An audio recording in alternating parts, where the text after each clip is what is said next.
how to print Excel sheet in A4 size landscape.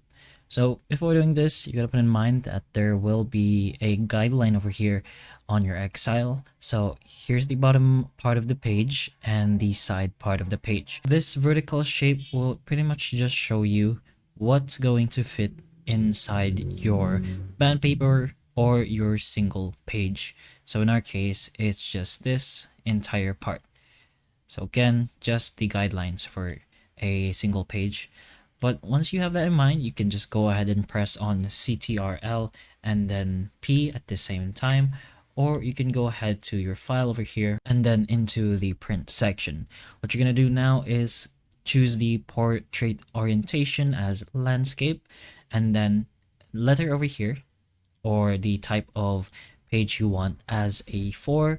Choose whichever printer that you're going to use. Make sure it is ready, of course, and how many copies you want. You'll also be able to see the pages specifically on the grid of your Excel layout. And once you have it all set, just go ahead and press on print. But that's pretty much how you do this process. So hopefully the information of this video can help you. And if it can, please like and subscribe for more videos like this. And that's all.